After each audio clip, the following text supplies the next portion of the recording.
Hi there. Welcome to Women in Business, where I share the real-world stories of fabulous women who've made their mark in the business world. In this podcast, we look at the educational and professional journeys and their choices, as well as the aha moments that have led each of my guests to their success. When I started my business, I didn't know anything about the opportunities that were out there.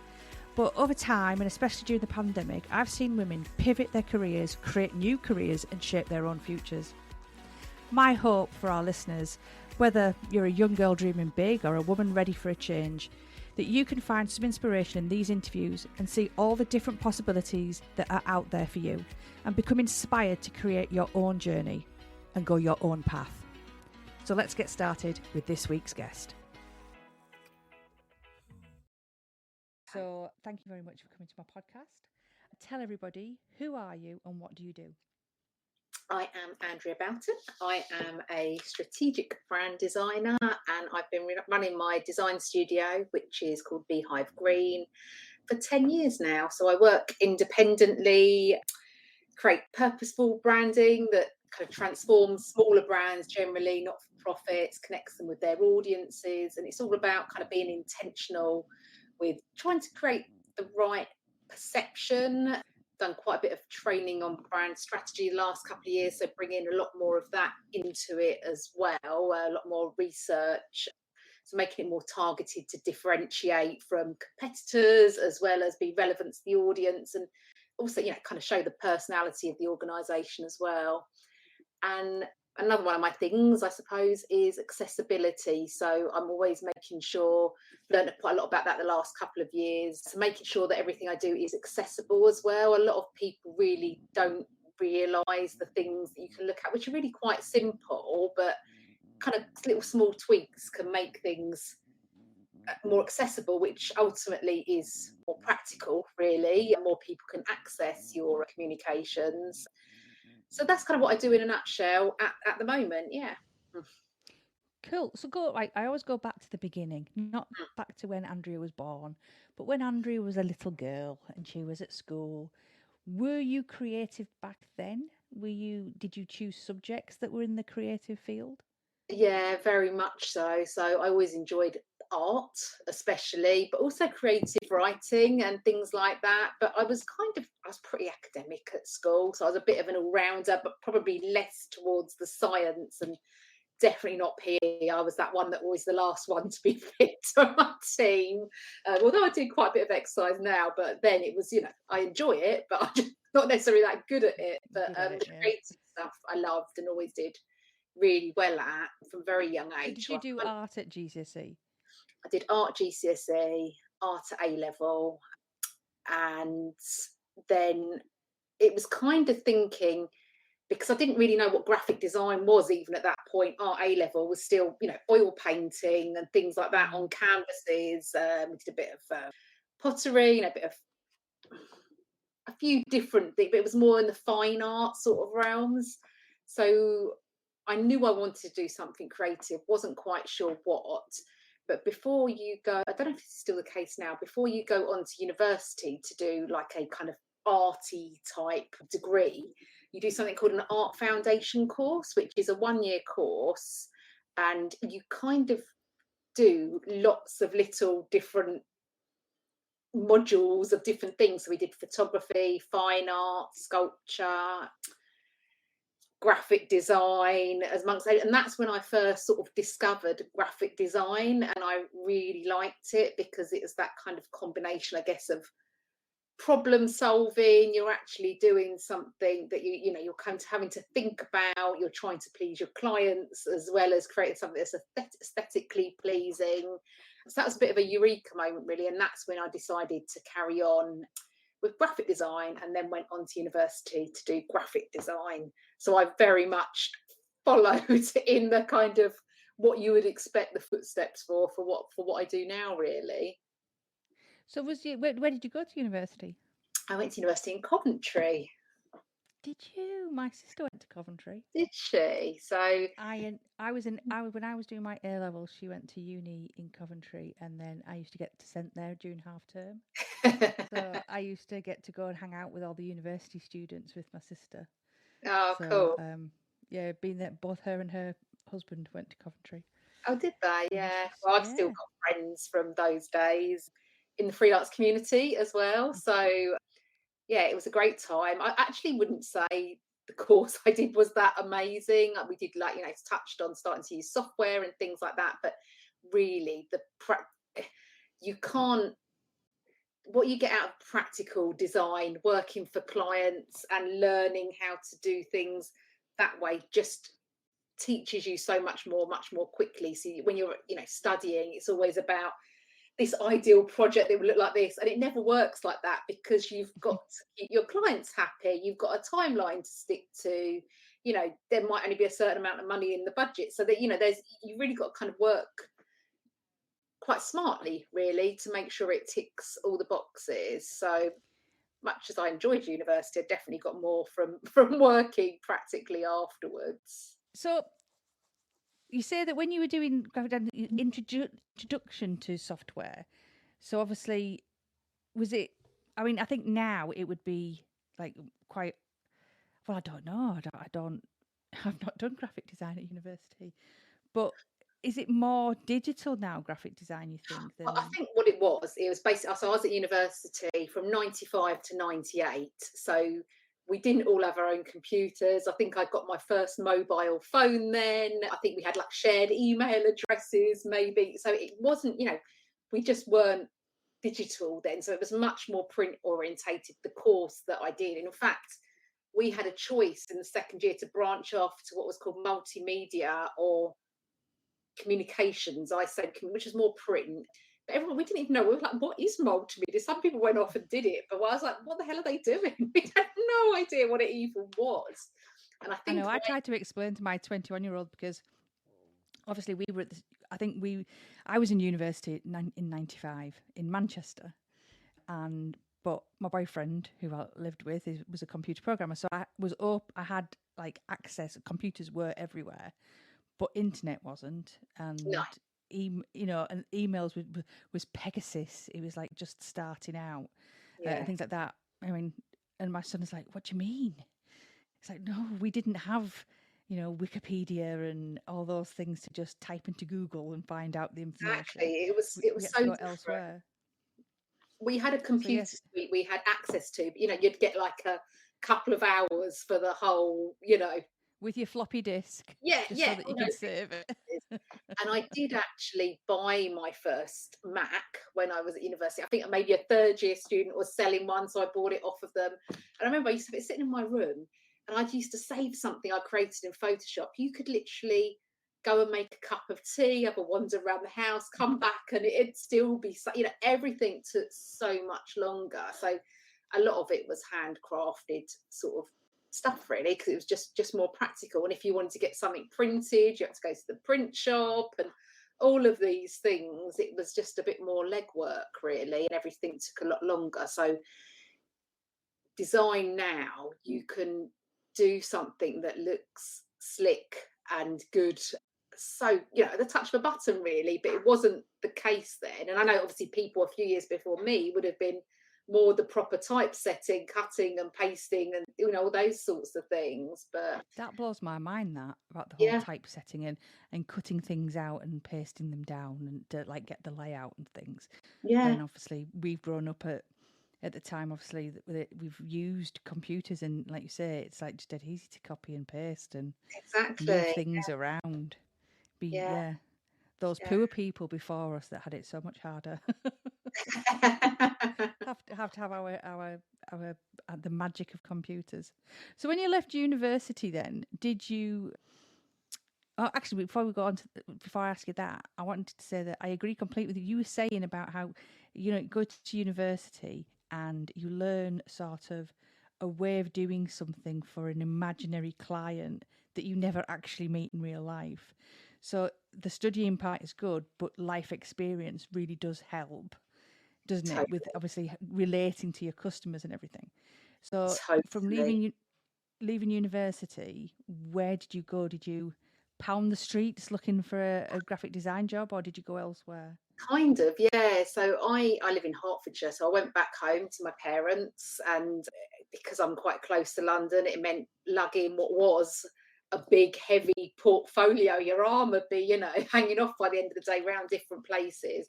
But I actually got a job fairly locally at this magazine. Well, it was the Radio Society of Great Britain, which is the kind of membership for people that, used to have like CB radios in their sheds and all that sort of stuff. So it was, for me, it felt really geeky. Wasn't really that like something I really wanted to do, but it's really hard getting into design. I think it always has been, it still is now. So once you've got your foot in the door, it's much easier to move on somewhere else. So I got this job at this organisation, in-house role, kind of designing a magazine for these radio enthusiasts. And they didn't even use, the budgets were super low. They didn't even use Quark Express, which it was then. It was like PageMaker, which was almost like an older. So I was, I was only there a few months, and then I moved on to local newspaper, so local publishing, few newspapers in my area, and we used to design adverts. So the sales team would go out and sell adverts to, I don't know what, local garages, any kind of electrician, anyone that did anything. It was all those sort of small ads, and we'd be designing these small ads, and it was always people wanted to shoehorn, as many words they could into this tiny little space, and you'd be trying to say, but it'd look much better, it'd stand out more if we could just, so it was interesting. It certainly wasn't where I wanted to be forever, but then we launched a really kind of nice county magazine, so I was involved with that. And from the practical sort of knowledge of printing. You launched the magazine, you said? So the company I was at launched this Hertfordshire magazine, which was a new thing. So we got to design that because there's only like two of us in the design studio, and we were both pretty much just graduates, not really knowing that much what we were doing, to be honest. But we got to do this magazine, and I loved magazines. I'd always have a big pile of magazines on the go, so that was my thing. So I really liked it. But obviously there was only so far I could go in that role. So I'd still been keeping my eye on the London roles, and inevitably I ended up getting a job in an agency in London and started commuting in and out every day. And that was a creative communications agency, and it was mainly publishing, but we created like staff and customer magazines. So people like Sainsbury's Staff magazine, which like 65,000 employees. So they were kind of big print runs, monthlies, Eurostar, Prince's Trust, all sorts of kind of corporate clients. And that was really fun working in an agency. And I worked really closely with the editorial teams. Some of the publications, you just work with the in-house magazine. So I know Network Rail, I used to go over and meet them. They'd write it in-house, I'd design. So it just depended what accounts you were on. So I learned so much in that role. And basically, I ended up staying there for 8 years until I had children. Oh, right. So did you go on maternity leave from there, or did you just leave? I went on maternity leave, and I never actually ended up going back afterwards, because I had got to that point where I had been looking around, and blessing and a curse being near to London. All the jobs are in London, but it's a 12-hour day. You leave your house at 7 in the morning, you get home at 7, because you've got to add on a couple of hours either end for the train, the getting to the station, getting back to station, all those sorts of things. So when I had children, I wasn't really planning not to go back, but I did make the decision not to go back afterwards, and ended up taking a 5-year career break. So till both the children were sort of in nursery. I had been doing a few little freelance bits and pieces, but more favours for friends than anything massive. And I got to the point where I wanted to go back to work properly. But again, all the jobs were in London, everything's full time. And I knew from my previous, jobs that if you've got a pitch the next day, you have to stay late. You have to finish that pitch. It's not a literally clocking in and clocking out. It just didn't give me the flexibility that I wanted or needed. So while I was looking around, there was just nothing part-time, nothing suitable came up.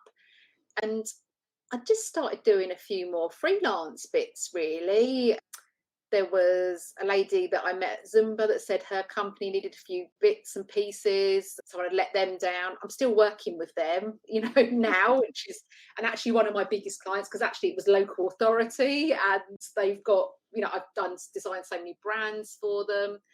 So I kind of fell into being self-employed. It wasn't meant to be a long-term thing, but I just found it gave me the flexibility that I wanted. And I have very much built it up over the years, because the first few years it was more odd projects, bits and pieces here and there.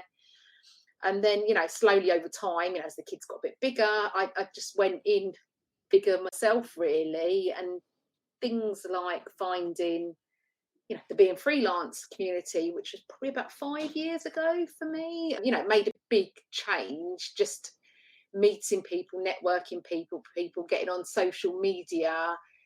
Once you meet like-minded people and you start growing your network, and kind of strategic partners that I met, sort of copywriters that I started working with, and just networking generally, has just made a huge difference over probably the last half of me being self-employed, really. I think it's completely different, isn't it, from being employed? So, like the beginning part of your career, you were being employed and you don't have to think about the marketing side for yourself. You just think about the designs and stuff. And then all of a sudden, you're working for yourself, and that includes letting people know that you exist. And what I found is by networking with other people, is that you learn from them, you follow their footsteps. They've tried things and it hasn't worked, so you don't try it and you follow what they did do that worked, and you slowly sort of figure it out where you need to position yourself to be able to be seen more and to attract the people that you need to attract for work wise. Yeah, 100%. I mean, although I had a lot of experience doing the design side of things, I had no experience of the marketing side of things. I'd only seen, what we did as an agency then wasn't relevant for me as an individual. And actually, even, that kind of 5 year career break gap that I had, I think, social media came on massively during that period. So it wasn't anything we used. When I left working there, we weren't using social media, and obviously that's one of the first things that people look to now, because it's so accessible, and kind of well, you say accessible, we know a lot of legwork goes into it, but actually anyone can do it. You can just get on your phone and sort of start and find your feet and learn. You soon learn by seeing what other people are doing. And in fact, it's a continual learning anyway, isn't it? Because they keep changing the things mind and they change. keep changing things. Yeah, continuously. Yeah. Because Instagram was my first kind of, I guess, love for social media, but now, so little traction on there these days. And I know I don't put everything into it, but you notice how channels and things change, and I think that's the key thing, really. You've got to be prepared to keep on evolving and learning and kind of sticking with things to see what's happening. That's why all these that's what's so great about online, isn't it? It really is easy to keep up with trends and knowing what's going to benefit you, and you can make some more informed decisions. Yeah, you've got more access to like a whole world of stuff rather than just your town around you. One question I've got to ask. So every time you read a magazine, do you really read the magazine, or are you looking at how it's set out? And do you look at the layout and think, oh, I wouldn't have done it like that? Yeah. I think the thing with magazines is you basically set up a kind of grids, and once you've done a few, it kind of molds into one. But I do notice things about some magazines, and you can tell the difference between the ones that might drop through your door, which are more of a local, smaller thing, to a Sunday supplement, for example. You can tell the difference, can't you, straight away? But yeah, typographically, I think magazines teaches you an awful lot. And now doing a lot more digital stuff, that's one of the things actually quite hard to let go. When you designed a website and you see it on different screen sizes, and there's that odd word down the bottom there, or somewhere else that you don't, you could avoid all that. It could be pixel perfect with print. So yeah, I think when you're a designer, probably like a writer or anything else, you're always looking at things, aren't you? Getting ideas and thinking, oh, I wouldn't have done it like that, or oh, that is so clever. That's so simple but so brilliant. That's the kind of things that I love. But I have that with the other half because he's a photographer. So we can't look at a picture without him going, oh, the lighting front right there. yeah, Oh, what they've done there. And don't you screenshot my photographs. It ruins the quality. I'm thinking, I can't tell. I don't care. yeah. You definitely notice different things when you know something about it. But it's probably like anyone, isn't it? It's like with my clients, I help. I try to, when I do like Canva, obviously I'm not a graphic designer, but I've learned along the years of like, I never knew what widows and rivers were and things like that. And then I can do a design for a client that they want me to do something because they're busy doing their own work. And they'll come back and say, can you just get rid of that widow? And I'm thinking, I checked, I know. And I look and go, oh my God, that's so obvious. Why did I not see that? Because I haven't, graphic designers sort of like have an eye for things. Obviously, they're trained to see it, whereas it's like right there in front of me and I can't see it until it's pointed out. And then it's like, oh yes, well, that's obvious. Going back to like the magazine sort of days for me, we'd design it and then there'd be inevitably the writers had written or had wrote, a longer feature. So there was some over matter. So you kind of give it back to them and say, right, you've got to cut 10 lines. They'd cut 10 lines. And then you end up with, that widow or orphan at the top of the, in the next column. So you've got to, it's quite intricate really to make everything line up where it should. And that's why you've got to have really good kind of relationships with the people that are doing the writing as well. It's very much hand in hand, the content's going in and the design for it to work together. So you just got to be aware of those things. But constant checking, especially when something's print. It still scares me now sending stuff to print when it comes back. Like, I don't want to look at it. I don't know. So it's going to, especially if you send off like for 300 or thousands, and they come back with one little mistake. Did you ever think about anything other than being a graphic designer? Were you ever tempted to have a career change? This was all you ever wanted to do? No, I say it was always the drawing, creative side stuff, which is ironic because I don't really do much drawing. I don't really do any drawing. I do sketching and scamping for design layouts. But whoa! What's scamping mean? It is just a little kind of, so if you're designing, I don't know, a flyer or anything, you just literally like the position of bits and pieces. So it's a rough sort of sketch, really. Just sort of layouts, really, but really, cross for a picture here, this, there. So apart from that, and I'd like to do more, obviously one day when I've got all this time, and the kids are doing their own thing and this, that and the other, and I'm not running around after my parents and all that sort of stuff, I'll have time to do this. So who knows? But I just like with design the way you've got that, it gets your brain working. There is that kind of psychology behind it, how you do things, how you lay things out. There's kind of a pattern to things as well. There needs to be some sort of structure to make it look good, but also not too structured, but there's something underlying there. All of those things. So I just kind of landed, I like the magazines, but I didn't want to do that forever, although I love doing reports and brochures and things now. I've actually done a few this year, but I tend to do more brand design now. Most clients come to me for, I've become known for the brand identity side of things. So I usually help people rebrand, or people starting out from scratch. So you kind of design the look and feel, and then you're very much thinking about how it will look in action. So it starts with the brand identity, but also implementing it as well. It's that coming up with something totally from scratch, or if it is a rebrand, how do you kind of keep the heritage of this brand while evolving it, bringing forward and answering the... Are you ever scared that you're going to design something? Because obviously you get them to fill all the forms in, or give you as much information, but then ultimately you go away and draw something.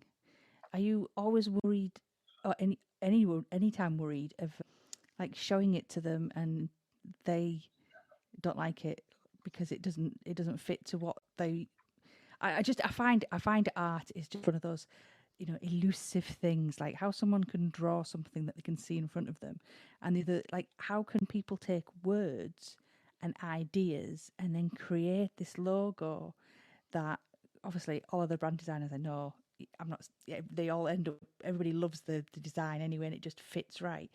But it's like magic. How did they, with all these words and what the purpose is, you come up with this logo that just fits right?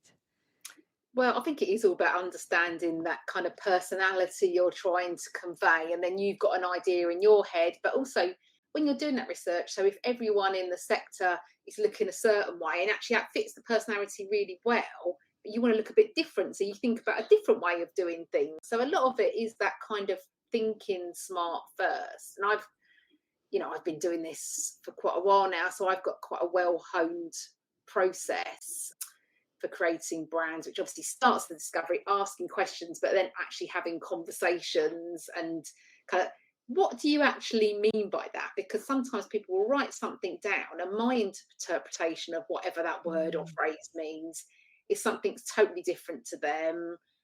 Sometimes they'll create a mood board, pull out stuff, but then it doesn't mean I will necessarily try and replicate that. It just helps me understand what they mean by saying, even if someone says, I love emerald green, or I really want it to be an emerald green, and then their idea of an emerald green is not my idea. So actually seeing something physical, and you're like, right, well, either 10 of your competitors are using something very similar, so maybe we'd stand out more if we kind of use less of that and more of a different color.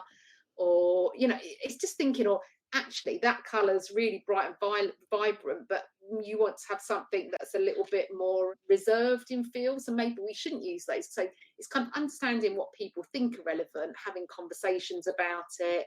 And I always do a mood board as well before I even go off and start designing. So I'll say, these are the sort of colours I think, these are the sort of typefaces, typography, these are, some types of logo styles and that might work. And I'm not replicating, but you kind of create the mood, the feel. And if they're like, yeah, that actually feels us, that feels like that would hit the spot, it's quite a good check-in point to come back to when you're then doing the designs, because it's a bit of a stepping stone along the way, that it's not a total shock. They're like, what have you done? That's not what I was expecting. So they've got a bit of an idea about something, but I think it is natural. You're always a bit excited when you've done it, but always a bit scared, because though you think it's really good, design is subjective, like so many things. And it's not maths, it's not no or wrong answer. It's really trying to make sure you understand them, their needs, and getting a really clear brief agreed up front, and then you've got more chance of, you say, I've done this because this answers that part, that answers that part, this conveys a sense of whatever. So then you kind When of I justify. started, I often say, when I started, I didn't realise what was involved, like the psychology behind it and why you use a particular colour, or why this shape is there, or why this drawing is there. But that if you walk around and you look at logos now, which I find I'm doing because obviously I work with graphic designers, I sit there and I look at all these logos and I'm thinking, I wonder what their psychology was behind that. I wonder why. And it's not just an image anymore, these logos. It's like, it really does, when you get from onto this side of the wall, looking at it and knowing that there was a bigger picture to their design, really. Yeah, and it's the practicality side of things as well. Something really intricate's not generally going to work, or maybe it might do on a bit of packaging or something like that. What's it going to look like as an icon on your phone, as a social media avatar? You've got to think about something and have something that's a bit responsive, so different lockups as well. So it's not literally just doing one logo that's going to fit every purpose. Unless you are literally doing it to plonk on top of a website, not anywhere else. But most people need a brand that can flex and be versatile and be used in different ways.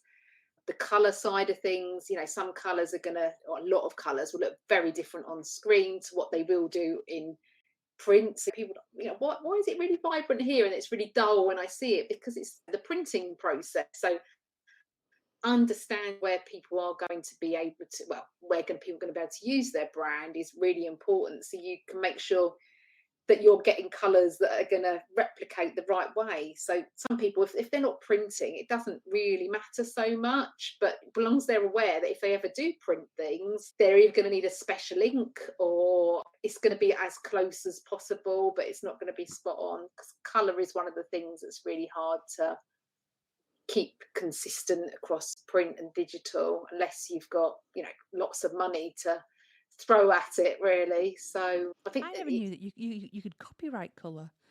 Found out that you can copyright colour, can't you?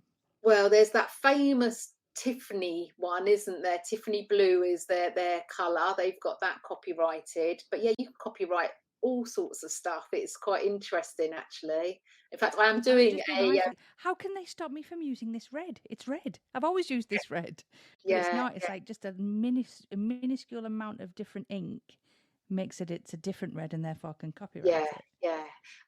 Interesting how that would actually be implemented. You can understand more with a name if people are saying it, but you could quite easily use a very similar or the same colour without even really realising. But I think it just shows the sign of a strong brand where there's one colour that is totally you, and they know it's you. It just shows how simple actually can have that really aid your memory in terms of brands as well. So yeah, there's a few. That's the ultimate dream, isn't it? To have a brand that people just that colour and they think of your brand just by like red and yellow, instantly think McDonald's.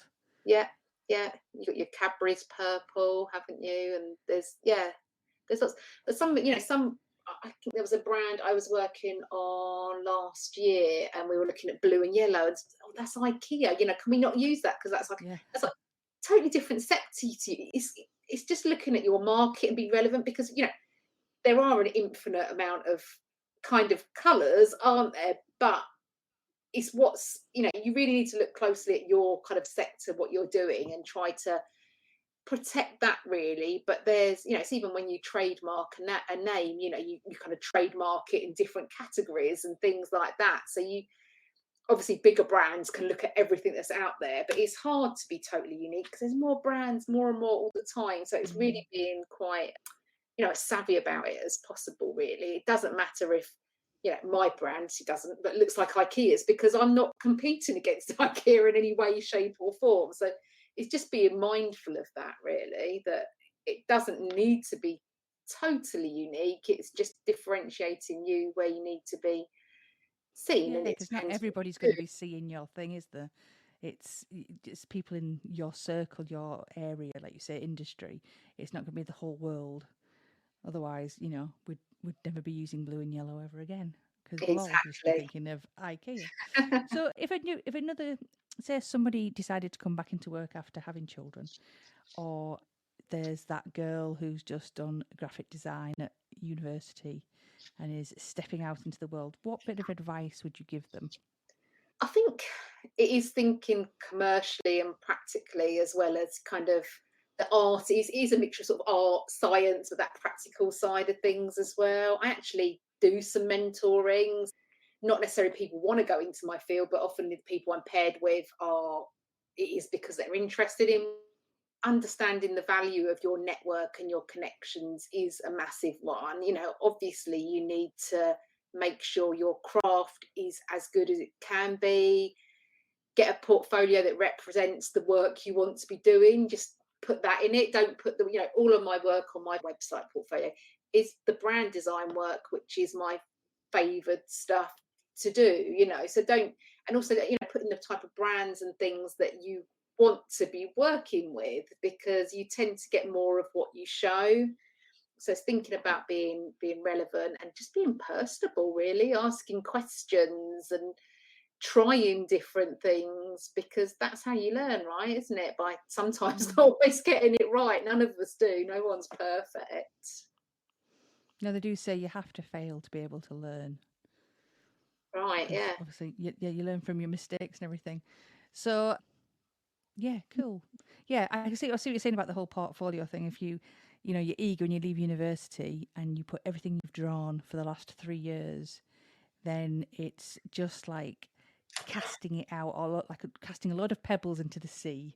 Yeah, When you need to just be putting in the things. So, like, if you want to get into magazines, only put in the drawings that you've yeah, done or the setting that you've done for magazines. yeah, Do you yeah. agree with one of the practices that people say? They say that to make your portfolio before, so like even if you haven't got jobs and you haven't got projects and everything, you can pretend that you can set yourself your project, I think and you need then to. Yeah, so that you definitely. can build it up. Yeah, I think it's one of those things that's always going to evolve anyway, and you're going to want some current stuff. I could say like I won awards when I was in an agency, designing Sainsbury's magazine, but that's not relevant to what I'm doing right now, which is why I'm entering my own awards now as a business. So it's always about keeping things kind of fairly current within the last few years.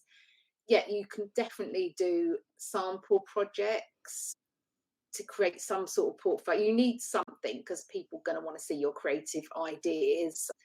But I think as soon as you can get some live stuff in there as well, it just shows that you've got that experience of actually, because sometimes that's the challenge. You do something you think's amazing, the client comes back with something, you're like, oh, but actually generally the to-ing and fro-ing does improve things, and at the end you're like, yeah, that was the right thing to do, even if at the time you might feel like pulling your hair out or something.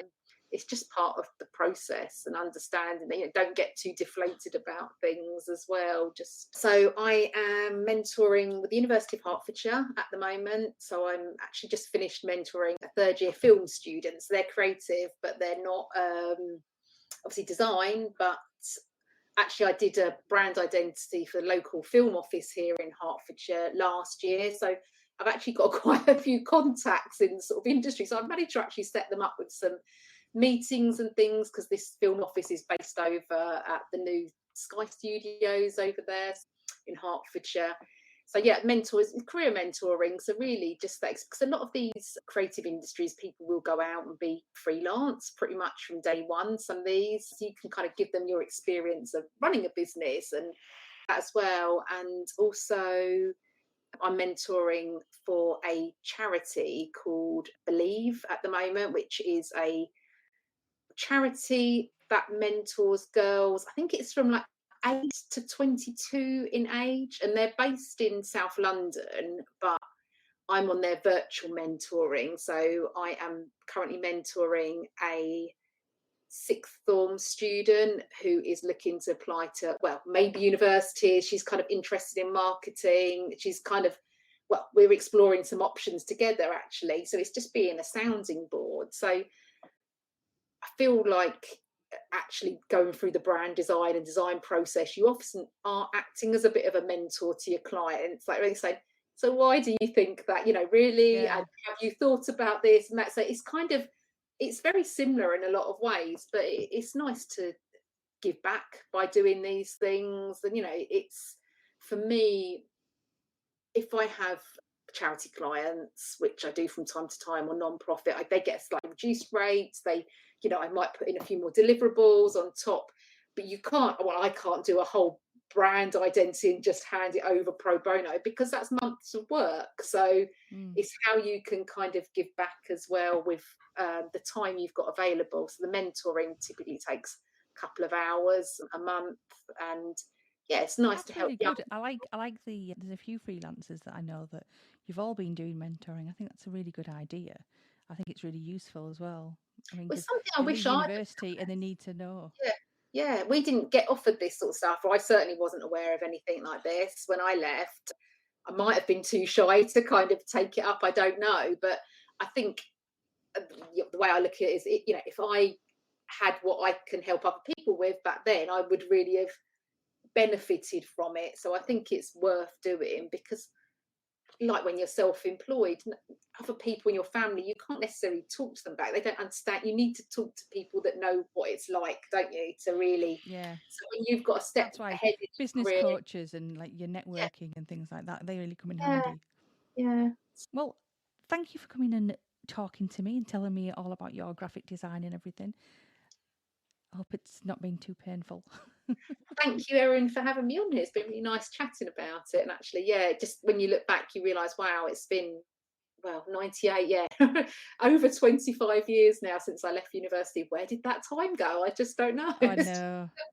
I know somebody else that we know has took their kids away for their GCSEs to celebrate, and I just thought, I was like talking to them and suddenly realised, oh, I did my GCSEs 32 years ago, and then I was Yeah. like, oh no, that's bad, that's so bad.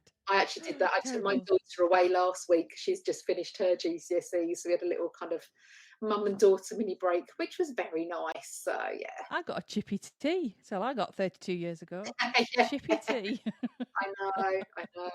Well, I think it's been a hard slog for us all this year, actually. It's a lot more full on the GCSEs than they were. Oh You God, have yeah, to sort of turn definitely. up running for an exam as the whole, the last 2 years have been, oh. It's So, even, I mean, my son's 21 now, but my husband went and sat the English exam when he was doing the GCSEs because the teachers wanted to show the parents how much harder the GCSE is now. yeah, And I mean, my husband got A's at GCSE and he came back and went, I wouldn't have passed that.